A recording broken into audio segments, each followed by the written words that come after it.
আমি খুব লক্ষ্য করে দেখছি, মানুষ অন্যের দিক বেশি লক্ষ্য করে, অন্যের ছেড়ে গাড়িতে চড়ে বেড়ায়। বড় বড় ফ্ল্যাটের মালিক, বড় বড় জায়গার মালিক, এই যে দোকান কিনতেছে, জমি কিনতেছে, এত তাড়াতাড়ি ডেভেলপ করে কিভাবে? মনের ভিতরে দেখা যায় যে মানে ওই চিন্তা করে এটা কিভাবে পসিবল। আর এখনকার যুগে তো বলতে গেলে যে কে কিভাবে যে মানে কিয়ামতের আলামত এরকমই যে হঠাৎ করে দেখবেন অনেক মানুষ অনেকভাবে বড় হয়ে গেছে, ঠিক কিনা?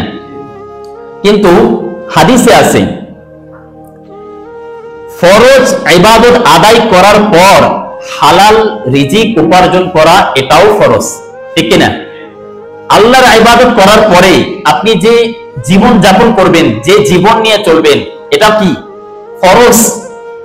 আপনি কোথায় থেকে ইনকাম করতেছেন এটাও ফরজ। এই জন্য হতাশ হবেন না, নিরাশ হবেন না।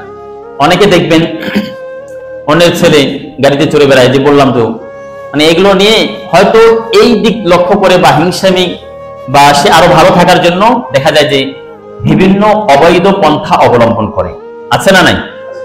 এই জন্য অল্প একটু সামান্য একটু হায়াত পেয়ে খুব একটা বিলাসিতার জীবন আপনি কাটাতে চাইবেন না। আপনি যেভাবে আছেন, দিস এনাফ ফর ইউ, এটা আপনার জন্য এটাই যথেষ্ট।